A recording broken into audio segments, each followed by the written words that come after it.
Hey, y'all. Welcome back to another episode of RFB B3 Podcast, where we talk about the babies, the Bulldogs, and the business as life as Rosharon Frenchie Breeders, home of the 3K Pup Baby.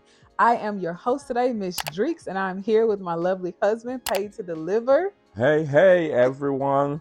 And today we will be breaking down how much money we have spent so far just to breed Dream before seeing a puppy or any profit. Enjoy the episode. Okay, baby. So you already know how we do. I am watching back the footage of you getting Dream ready for her first PG test. And you are trying to put on this little halter top, baby. And Dream is saying, no, sir. It's just not gonna work. So walk me through that day, how you felt when you first learned that Dream was in heat, how we thought we missed a day, knowing that you are super on top of their dog care and their cleaning. But just, give me the rundown on that day and how you felt. Yeah, that day I was super excited, but I was super nervous. And this is the first time I've been nervous that she's in heat. And I guess I just wasn't expecting it because her heat had delay. And pretty much I've been looking every time at her pee pad. So that morning, just going in there, taking care of them, feeding them to see the blood, it just kind of like shake me a little, but I was excited. You came in the room, you were shaking. Yes. And I guess it didn't hit me as being so monumental because, I was in off-season mode. I was kind of finding my way as a married mom entrepreneur and, managing 7 YouTube channels. And, I was okay in my little 9 months postpartum motherhood journey. And then Babe comes in and tells me that Dream is in heat. So here you see Babe driving almost 45 minutes to Pro K9 to test Miss Dream Girl for the first time. Now, we did an early PG testing because we thought we had missed it. Now, Babe, walk me through it because, we haven't been to the vet in a while. Our vet was closed and we have gotten a lot of flack here lately on social media for quote unquote letting our dog, who is Blossom, self-whelp, which that is not the case. That's definitely not what happened. So can you please educate the people on how the Blossom situation came about and now where you are with Dream? Yeah, well, with Blossom, we was waiting for when she starts showing signs. We count the days and everything, so we was just watching her, and she just happened to start pushing while we was having dinner. So I mean, as she start pushing, and you realize you jump into action at the same time. But with Dream, we took Dream because we thought we missed a day to get her first PG. And when I get there to Pro K9, shout out to Pro K9 again. Yep. For always doing a good professional job. Yeah. But her levels was 0.7 for her first PG. I think it was 0.4 for the first one because we did 3. Yes. If you remember, I think it was 0.4, and then we brought her back, and it was 0.7 for the second one. And we ended up having to bring her back again. Yeah. She wasn't ready 3 days later. And what happened, babe? She was right on the buzzer. Wait. Okay. So, y'all, my husband was right. Dream was actually at a 0.7 on her first PG, 1.2 on her second, and an 11.4 on her third.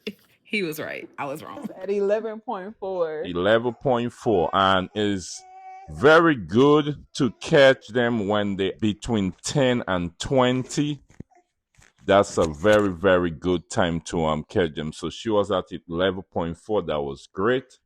So we had to contact Exotic Luxury Litters. Shout out to Exotic Luxury Litters. Gary and Tiffany over in Dallas, Texas. Y'all, they definitely came through for us. We have some pictures coming up soon and a surprise if y'all missed our live stream. But Breeding Dream has taught us a lot because if y'all missed our dedication to Blue, Mama Blue, if you missed her episode, we let you guys know that we lost Dream's mom. And we're so thankful for Blue's life and her legacy because she gave us Dream. So now Miss Tiffany over at Exotic Luxury Litters is showing you our new studs first litter. And we have a surprise because, y'all, this is our first Merle breeding, right? Very first. Okay. We're very excited because Dream is a fluffy carrier. He's a Merle. Both of them got great structure, great DNA, which we will go into in another video. But it's just that what they can produce, we could see something for the first time. We don't know yet, but we're very excited about this breeding. Yeah, we're super thankful to Gary and Tiffany because not only are they friends of ours, but they have blessed our household and our breeding program so much. And we will forever be grateful for that relationship. Okay, so now, babe, you see me here at home with the boys, waiting on you and Dream to get home with the good news because I knew she was ready. So you told me, babe, step into action. Let's go. Call Tiff. Let's go, babe. Let's go. You know, Piggy Bank is 4 hours away. So tell the people how we initially planned to go out to Dallas and do a live breeding, how we normally do. So what happened with that? Yeah, so the plan was to drive to Dallas to do a live breeding. And my neighbor who usually watched the dogs for us, he had a wedding coming up, and we just decided that we could change plans and just go ahead and let us have the semen shipped to us and do how you call that breeding? A frozen seam. Oh, the TCI. TCI, Yeah. yeah. Okay, so I'm gonna be honest, guys. I'm gonna be honest. Since our vet closed, we've learned a lot and we have become at-home physicians, if you will. And we've gotten used to doing our own at-home AIs, and we have been very successful. So how many so far? 4? We did 4 successful back-to-back AIs. Back to back, and we had 6, 5, 7, and then 6 again. Yeah. So we've been very successful with our at-home care for our dogs, but since this was our first time receiving shipped frozen semen, we said, "Oh no, we got to take it to the vet. We have to make sure that this breeding is successful. We have to make sure that we are on our P's and Q's. Y'all see me in the house cleaning up. I was so nervous, babe. I was cleaning up. I was straightening up. I didn't know what to do. Babe said, babe, make the call, get everything ready. Call Tiffany, let her know it's time to go. I said, oh Lord, I felt like she was coming down here.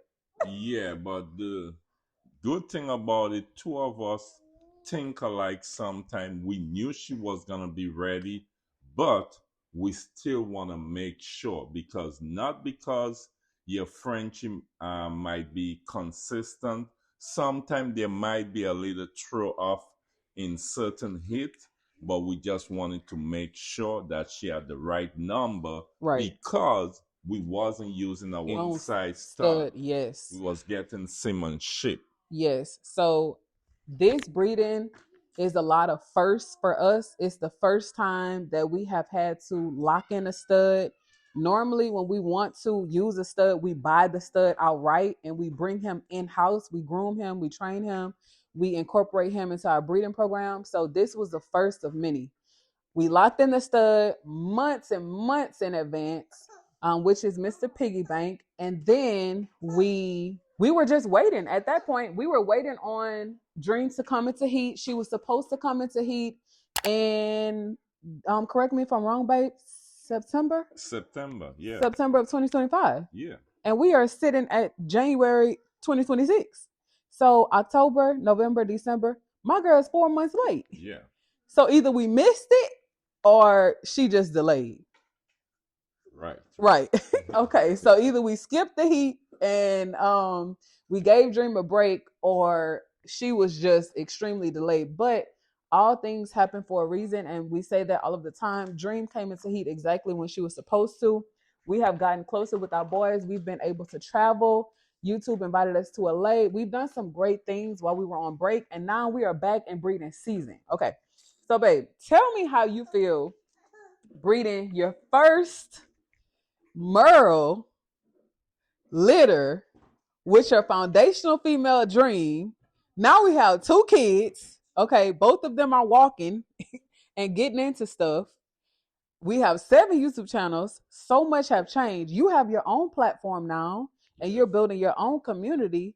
So much has changed. YouTube is watching us. We're in YouTube training, another YouTube training. How do you feel going into this breeding? I feel great. I feel excited. I feel motivated. I feel, man, look, I pretty much just can't wait to see what Piggy Bank and our foundational female could create. I'm thinking of ideas in my mind every day to make this one so special, make this one so excited. It's gonna be a lot of fun. It's gonna be a lot of sleepless night, but it's gonna be excited, and we're gonna make it work. It's gonna be exciting. So, if you guys did not know, Mama Dream is a black tri fluffy carrier female. Let me say that again. She's a black tri fluffy carrier female. That's okay, right. That's right. Loaded structure. Her dad is Merle. Okay, shout out to Two-Tone. Her dad is Merle, but before we locked in this breeding, we had to make sure that Dream didn't carry what? Merle. Okay, so we made sure we dropped that extra 25 on animal genetics to make sure that Dream did not carry Merle, because we did not want to breed Merle to Merle. Well, actually, you can't breed Merle to Merle. Well, actually, people do. Yes, but the right As a responsible breeder, we don't want to do that. Yeah. Right. So we wanted to make sure that Dream did not carry Merle, and she doesn't. She is negative across the board for Merle. Thank God. And now we can go ahead and, lock it in. We can go ahead and continue with the plan, because this has been the plan all along. So Dream is a black tri fluffy carrier female, right? That carries white spotting. She produces rainbow litters. Her first litter, she produced 6 puppies. Second litter was 5. And this litter, we're praying for 6. And Piggy Bank, okay, Mr. Piggy Bank, he is a blue chocolate tri Merle stud that carries pink and white spotting. So this gonna be a very, very, oh boy, I can't even find a name, a word for it. A blue chocolate tri that carries pink and white spotting. Oh no. That's being bred with a female black tri fluffy carrier that carries white spotting. What we gonna get? So we gonna get the 10 points. We gonna get the blue. We gonna get the chocolate. We gonna get the cocoa. We gonna get the pied Merles. What are we talking about right now? So that's just off of the top of my head, guys. Here is some of the little puppy babies that Piggy Bank has produced. As you can see, y'all, they come out with full heads. The ears are already standing up. Okay. Tiffany over at Exotic Luxury Litters blessed us again, y'all. We got another box for our second TCI. And here, coming up soon, we're going to tell y'all the cost of this breeding, how much we have spent so far. It's over $2,500. So before we have seen a puppy or a profit, y'all, we haven't even confirmed pregnancy yet. We don't even know if your girl has taken, but we have faith, right? We have faith that everything that God has for us is for us. And whether Dream is pregnant or not, we definitely know that God has us in the palm of his hand. And as we always say, we're doing this with a toddler and a baby. So if we can do it, y'all definitely can do it. I'm going to go take care of our big boy trust, and I'm going to let my husband close out for the last 10 seconds. What you got to say, baby? Yeah, well, I must say it's going to be a successful breeding. It's going to be a beautiful breeding. I'm excited. I'm ready to whelp. My mind is already made up, and we're going to get it done.